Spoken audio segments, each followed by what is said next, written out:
Segundo o relatório da ONU, 70% das crianças brasileiras que têm seus direitos violados são negras. O Brasil é o líder no mundo em assassinatos de LGBTs, ativistas e negros. Por que tanto preconceito? Para debater o assunto, recebemos no programa de hoje o professor e antropólogo Vitor Queiroz. Olá, seja bem-vindo. Eu sou Joel Scala. Está começando o Observatório do Terceiro Setor, o olhar da cidadania.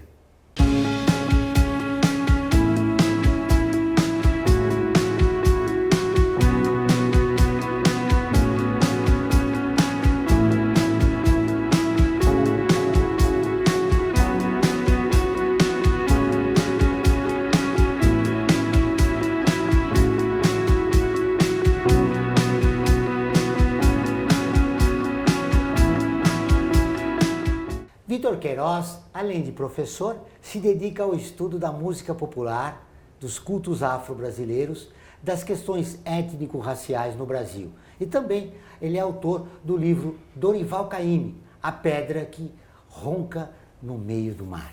Tudo bem, Vitor? Seja bem-vindo. Tudo bem, um prazer estar aqui. Muito obrigado pelo convite. O preconceito, ele já fez parte da história do país, né? Na verdade, é isso que a gente olha, né? Lá quando nem era Brasil, quando era América Portuguesa, a gente acompanha, por exemplo, as visitações do Santo Ofício, que é a Inquisição, né? A gente vê que muito do que a gente chama de preconceito hoje, que na época, enfim, não era chamado isso, né? Tava tudo ali junto, porque assim, você vê a Inquisição ali policiando crimes sexuais, ou seja, pecados sexuais, ou seja, o que hoje a gente chamaria de homossexualidade já estava ali previsto. Você tem uma questão de não só racial, mas na época você tem um estatuto jurídico de escravos, né? Você tem uma sociedade que se baseava na escravização de seres humanos, né? E, obviamente, preconceito religioso, uma sociedade altamente... né? E também você tinha uma questão de pureza de sangue, ou seja, se você tem índio, negro ou qualquer coisa, você tem sangue impuro, imagina. Em resumo, o alvo era o negro e o pobre, né? Tudo, o negro, o pobre, na época, quem confessava outra fé religiosa, enfim, tudo. Né? Homossexual. Desde tudo. essa época existe a perseguição religiosa, né?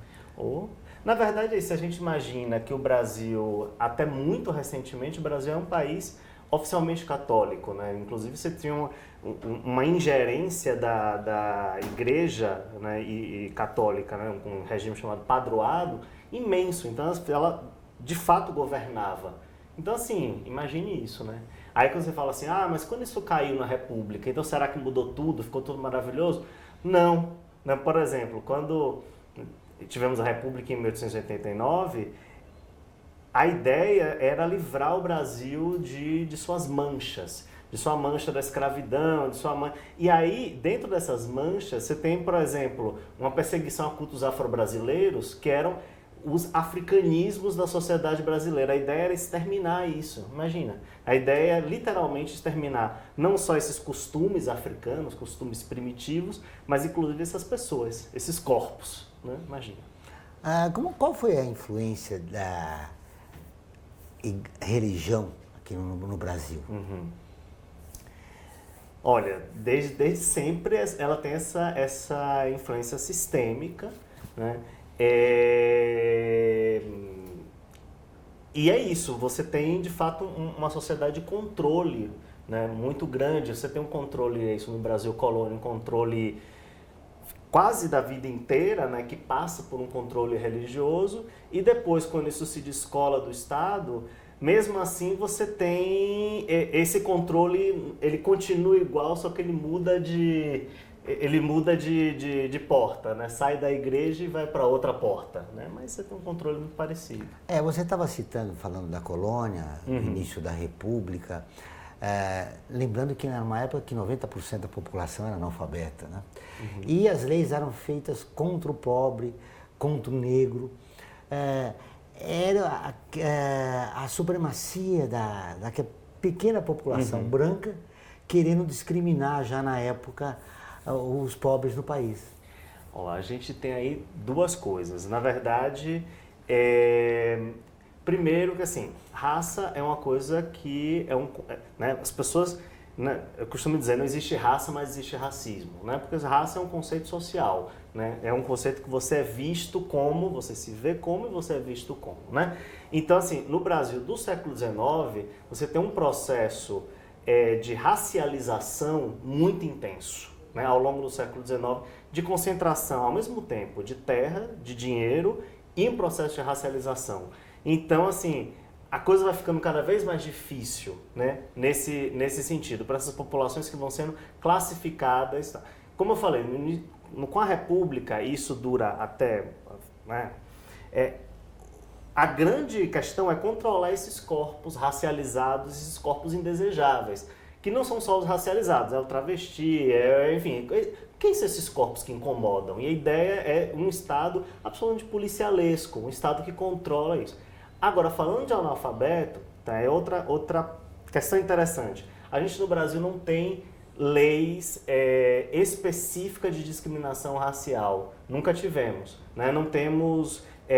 mas a gente tem uma série de leis indiretas. E esse caso, né, do analfabetismo é gritante. A gente tem assim, ao se preparar a República é de 1889, e lá em 1881, né, o grupo que estava preparando a República, o jovem Rui Barbosa e tal, né, fizeram uma lei chamada Lei Saraiva, em que com uma penada você exclui os analfabetos do voto, né, do processo eleitoral. Isso a gente volta, a analfabeto volta no Brasil em 1985. São mais de 100 anos em que você tem essa exclusão. E aí essa exclusão, naquele momento, tira basicamente toda a população negra do processo eleitoral. E ao tirar a população negra, há também um preconceito em relação às religiões afros, né? Sim, na verdade é isso. Você tem essa questão de controle, né? Esse controle... hoje em dia a gente tem uma valorização, de certa forma, né? E mesmo assim você tem um preconceito gritante contra essas religiões. Mas no passado do Brasil você tem guerra aberta, né? Eu acho interessante a gente falar assim, o Brasil é um país pacífico e tal. Se a gente imaginar que assim, até o século XIX você tem guerra aberta e declarada, inclusive com esse nome, guerra, né, a povos indígenas. Imagine, guerra justa, né, na ideia de guerra justa, né, contra determinadas populações. Então você tem campanha de extermínio, mas a gente faz questão de esquecer também, né? Muito bem. Todas as terças e quintas-feiras, ao vivo, às 14 horas, tem programa de rádio Observatório do Terceiro Setor, onde recebemos especialistas que, junto com os ouvintes, debatem os principais temas da atualidade e do terceiro setor. Você pode ouvir pela rádio Trianon AM 740 ou em qualquer lugar do mundo, pela internet, do seu celular, computador ou tablet, pelo link que aparece na sua tela. Nós voltamos depois do intervalo. Aguardem.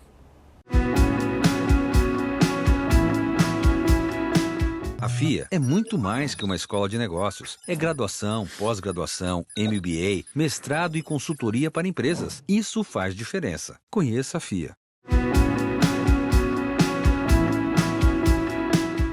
Voltamos com o Observatório do Terceiro Setor. E agora vamos para o quadro Você Conhece?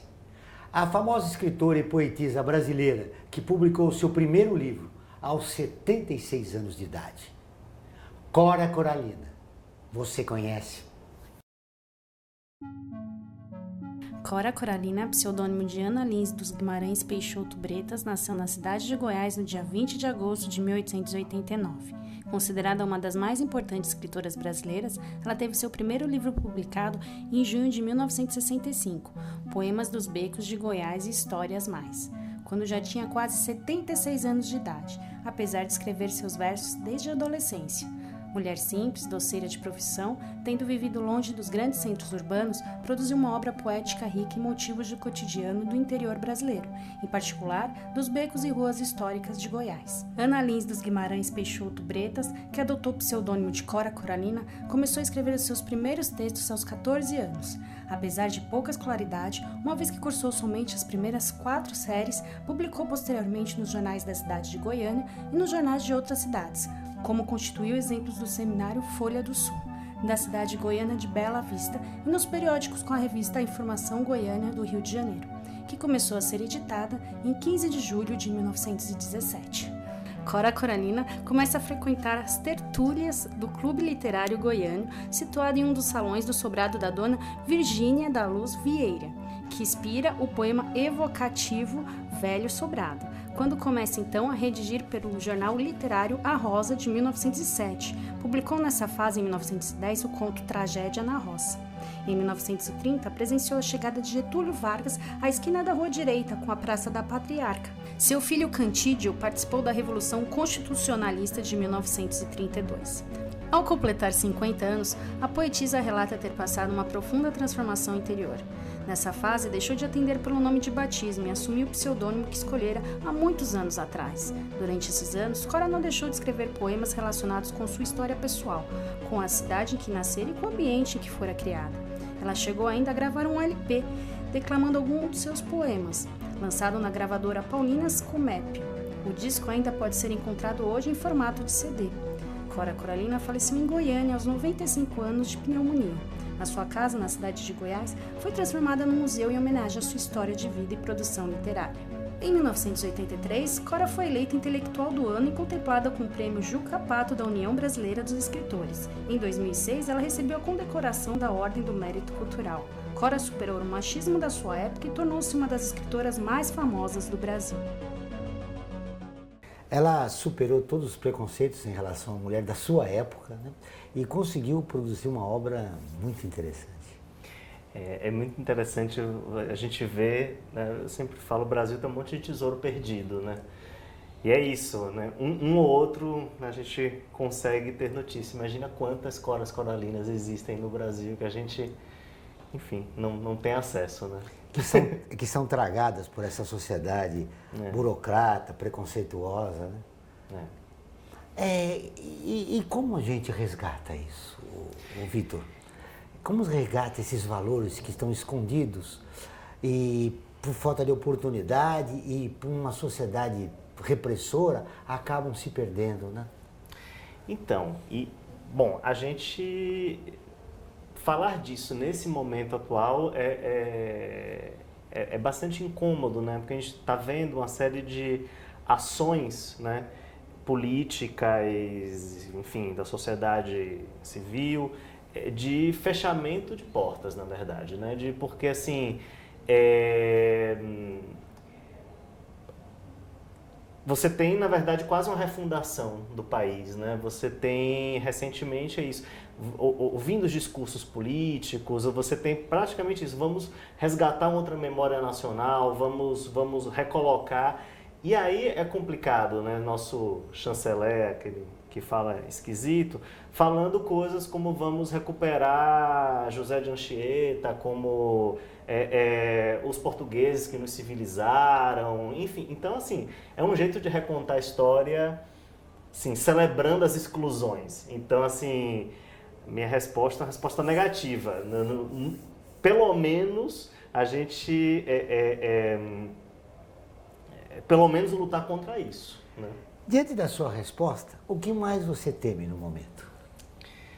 Olha, na verdade, a corda estoura sempre, né, do lado mais fraco. Então, assim, esse é um momento que eu acho que, assim, é muito interessante, num plano muito pessoal e privado, refletir sobre seus privilégios. Refletir sobre seus privilégios colocando em perspectiva. Primeiro, assumindo que eles existem, todos nós, né, temos algum tipo de privilégio, ou enquanto homem, ou enquanto uma pessoa que tem uma condição financeira, enfim, muito melhor que a maioria dos brasileiros, ou enfim, cada um tem o seu, né? Mas, assim, refletir sobre o seu lugar de privilégio, eu acho, num plano pessoal, né? Agora, num plano maior, procurar se informar, porque assim, de 2016 para cá, a gente tem a gente tinha praticamente vencido a fome no Brasil e a gente tem a fome voltando, né? Então, assim, tem pessoas passando fome, morrendo de fome no Brasil. Tem situação de grupos indígenas, terra indígena está no centro do debate, né? E desse debate dessa nova direita. Então, assim, terras indígenas e quilombolas. Então, assim, tem grupos que estão sendo, de novo, estão sendo exterminados. Então, assim, o que eu mais temo é o que já está acontecendo. Né? Mas você está propondo para a gente proceder a um autoconhecimento e reconheça os próprios privilégios. Mas não é o que acontece, porque você nega os privilégios das mulheres, dos negros, dos índios. E, a não reconhecer, em vez de você ser solidário, há um clima de ódio contra essas populações. Sim, sim.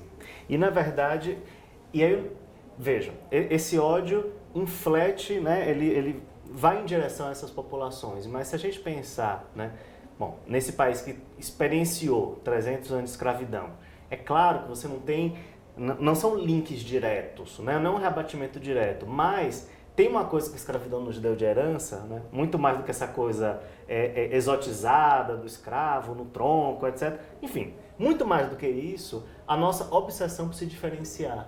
Então, esse ódio está muito ligado a isso. Por isso que eu falo refletir sobre os seus privilégios.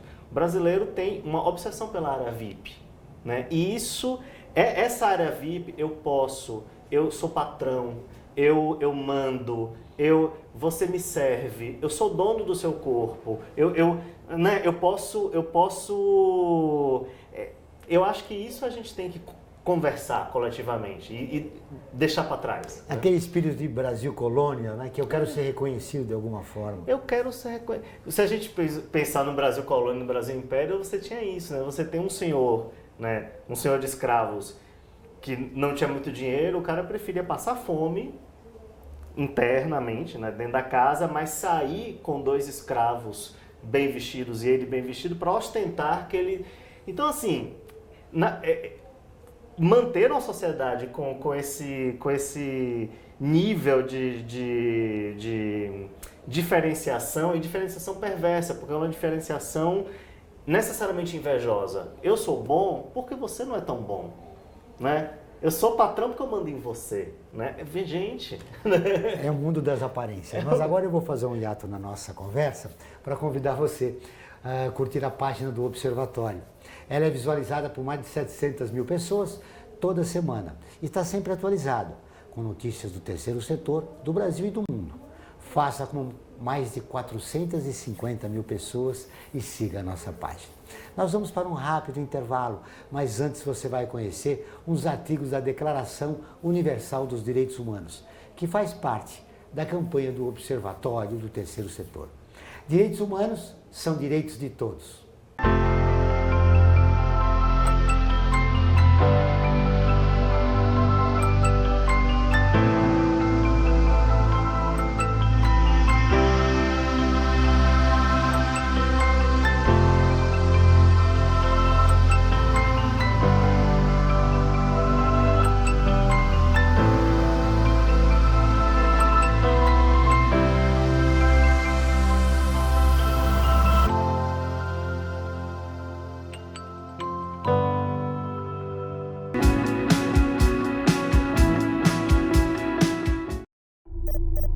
Internacionalizar a economia afeta o seu emprego? Para onde vai o Brasil? Ter opinião sem análise é só repetição. Repetição, repetição, repetição, repetição, repetição, repetição, repetição, repetição. Informação é importante. Análise é fundamental. Le Monde Diplomatique Brasil. Independente e crítico.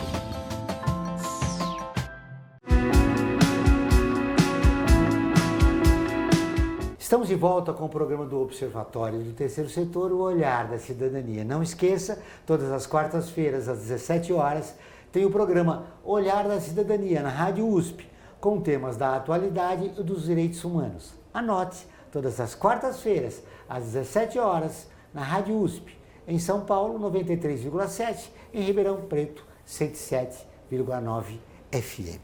Vitor, você acaba de lançar um livro, Dorival Caymmi, A Pedra que Ronca no Meio do Mar. Esse livro, lançado recentemente. Lançado agora, acabou de sair do forno. Foi lançado dia 19 em Campinas e será lançado na Bahia no início de outubro. Por que Dorival Caymmi? Por que Dorival Caymmi? Na verdade, é um livro sobre o Dorival e um livro sobre questões raciais no Brasil, né? Dorival viveu praticamente 100 anos. Então, esse sujeito que mudou, né? Mudou de cor, no sentido de que assim, a percepção sobre ele mudou bastante ao longo da carreira. Então, a ideia é que eu analise tanto a obra dele quanto essa persona pública, né? Como esse mito Dorival Caymmi surgiu e o que é que tem de racialização, o que é que tem de raça nessa obra aí. Né? E que não é tão direta, isso é que é interessante, porque foi um homem muito silencioso. Né? Então, a ideia é isso, é pegar ele pela tangente. Pelo que nós entendemos, você uniu dois temas que você gosta muito como especialista de música popular brasileira, é a obra dele. E segundo, a questão do negro na música popular. Sim. E a pergunta é, ele embranqueceu durante o sucesso dele, a trajetória política dele? Política e musical? Muito pelo contrário, na verdade é isso. Ele surge no momento em que você tem um racismo científico codificado, as pessoas acreditavam naquilo, então ele tem uma relação ambígua, né? Ele é identificado como homem de cor, baiano, isso quando ele vai para o Rio de Janeiro em 38, né? E né, ele talvez não se sentisse tão confortável para se colocar enquanto negro, né? Nos anos 70 ele se coloca, então pelo contrário, ele enegreceu, né? Então é muito interessante É isso. importante você fazer esse destaque, porque a indústria cultural sempre faz isso com os cantores, músicos e atores que fazem sucesso, que são negros, né? Ela acaba os embranquecendo, né? Durante o período, sobretudo quando eles fazem sucesso. Mais do que embranquecendo, na verdade, assim, a gente vive, a gente classifica as coisas, né? E isso também, é sobre isso também o livro, né? Então, assim, que lugar você dá para uma pessoa negra talentosa, para um músico negro que está fazendo muito sucesso? E aí é isso, os canais normais de valoração, de onde enfiar, em que caixinha colocar, ficam embaralhados. Então, na verdade, é isso, né? Que lugar essa pessoa pode ocupar? Mas o preconceito fica muito claro na época do carnaval, né? Você aceita o artista negro naquela época para dançar, para fazer aquilo. E depois ele retorna aquilo que ele faz na sociedade. Isso sempre ele fica escondido, né? Com qualquer tipo de preconceito, né? E isso, na verdade, né? O preconceituoso se esconde atrás dessa máscara, né? Diz assim, não, mas eu não tenho preconceito contra a mulher, eu adoro mulheres. Veja bem, né? Você estereotipar um determinado grupo, uma determinada população, enfim, um determinado gênero, né? E valorizar um filete mínimo, né? É a famosa exceção que confirma a regra, né? Então, assim, levar a mulher toda engalanada para o jantar de gala, né? Na verdade, né? Não exclui que você, né? A exclui. Falando em mulher negra, a mulher negra, ela enfrenta todos os preconceitos quando ela participa do movimento da música popular brasileira? A cantora negra, a compositora negra? Olha, o tema da mulher negra é um tema gritante, porque isso, né, junta várias opressões. Né? Como juntar várias opressões, né? E como lidar com isso? No campo musical, você tem até como você tem esse lugar, né, colocado, existe a cantora negra, né? Existe aí um determinado campo de atuação aberto. Se aceita, então? Que se aceita, mas é isso, mas se aceita dentro, né? A questão, vejam bem, né? Uma cantora como Elza Soares, por exemplo, né? Por que Elza Soares incomoda?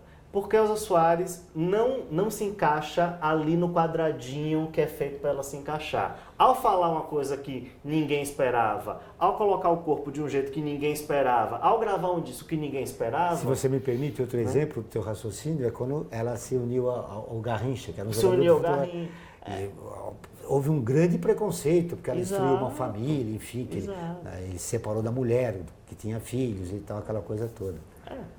O problema é isso. Então você fala assim, eu valorizo a mulher. O problema é, tudo bem, mas a mulher pode fazer o que ela quer, independente de você valorizar ou não. A questão é, ela pode fazer o que ela quer? Porque se você valorizar, mas eu valorizo aqui, ó, nesse quadradinho pequenininho, ela pode estar aqui que ela vai ser valorizada. Isso não é valorização. É claro, mas enfim, tem preconceito, porque se fosse uma cantora branca, na mesma posição dela, não viria essas críticas. Sim. E você tem uma série aí de né, que eu brinco chamando travestismos de cor, né? Você tem uma série de... Isso, né? Eu sou baiano, né? Na Bahia você tem uma série de cantoras, né? Voluntário ou involuntariamente, né? Daniela Mercury, Ivete Sangalo, que incorporam a identidade baiana, incorporam a identidade negra, mas são brancas, né? Então, muito claro, bem. você tem. Para motivar quem está nos vendo a comprar teu livro, uma passagem pequena do livro que você achou importante na vida, na trajetória do Dorival Caymmi, que ainda ninguém conhece ainda. Olha, na verdade, o livro parte, a curiosidade, né, inicial para fazer o livro é exatamente uma pessoa que viveu quase 100 anos e também um artista que, a partir de metade da vida, não lançou muita coisa e se retirou dos palcos e a fama continuou crescendo. Então, assim, a minha curiosidade inicial foi essa. Como é que um corpo físico não está lá e uma pessoa, né, coletiva, uma pessoa simbólica está muito? E aí eu fiquei me perguntando, e como essa pessoa é vista racialmente? E o que se influi ou não nesse lugar, né, a gente está falando nesse lugar de mitificação, né? Esse lugar de deificação, né? Tipo o Morgan Freeman, esse negro que é um deus, né? É um caso aqui, é um homem negro que vira uma entidade. Então, assim, a minha pergunta é, onde está essa entidade mesmo? Em que lugar do palco ela está, né? Interessante isso. Agora, para fechar nossa entrevista, eu queria que você falasse de outra entidade nacional e o que ele representa para a negritude brasileira, que é o Pelé. É que a gente tem, na verdade, no Brasil, dois grandes momentos, né, de uma atuação política. E quando eu falo atuação política, não é só institucional. Política, qualquer atuação, né? Basicamente, o divisor de águas são os anos 70. Mas antes disso, você tem uma certa ascensão, né? Uma ascensão dentro do código. Vocês vão me educar, você é melhor que o branco, aquele negro condescendente, aquele negro que, né, que não cria problema, que não problematiza jamais a sua situação. E depois você tem uma outra geração muito mais combativa que vai dizer, não, gente, né? E o Pelé, na verdade, é isso, é essa figura que me lembra esse tipo de atuação, né, mais antigo. Ou seja, né, na última ditadura civil-militar, super compactou com a ditadura, ele compactou com todo o status quo, né? Ele posou depois como namorado da Xuxa, enfim, todas essas, ele ratifica, né? Agora, você tem a habilidade futebolística inegável dele e depois é isso, ele migra, né, de ser um atleta e vira uma persona, literalmente, né? Uma persona, inclusive vira ministro do esporte em algum momento, ele virou uma persona pública. É isso, né? Mas faltou... Com aquele sorriso dele que... É um sorriso contagiante, mas faltou para o movimento negro a figura dele mais atuante a respeito das condições que o negro vive no nosso país. Mas talvez exigir dele... Isso também é uma coisa interessante, né? Não dá... Como eu falei, liberdade é liberdade para ser o que você quiser, né? Então também exigir que, olha, porque você é negro, você tem que ser combativo e antirracista, etc. Bom, não. Tá, esse é o caso do Pelé, um bom caso de assim, eu vou culpar o Pelé do Pelé não ser um militante? Não, tudo bem, conseguiu a vida dele, a carreira dele. Claro que se ele tivesse sido, nossa, seria incrível, mas não foi. Novamente, agora sim, para me fechar nossa entrevista, que figura pública encarna o ideal que você procura por um negro combatente, seja na música, no teatro, no cinema, que você gostaria de deixar registrado? Bom, o próprio Caymmi. Caymmi, voltamos no Caymmi. Que assim, é isso, de uma inteligência, de uma sensibilidade, de saber ler os momentos, né? Isso de uma pessoa... Agora tem vários, Antônio Pitanga, Benedita da Silva, inclusive um casal, né? Nossa, são tantos que são pessoas que são admiráveis, né? São pessoas... uma série de pessoas. Acabou nossa entrevista, muito obrigado. Foi um prazer te conhecer, viu? E revê-lo, né? Porque nós já conversamos anteriormente. O Observatório do Terceiro Setor fica por aqui. Esse e todos os nossos programas de TV e rádio estão no nosso portal, acessado por mais de 2 milhões de pessoas de 173 países. Acesse você também. observatório3setor.org.br. Contamos com você, sempre, na luta por uma sociedade mais justa, solidária, sustentável e tolerante. Até o próximo programa.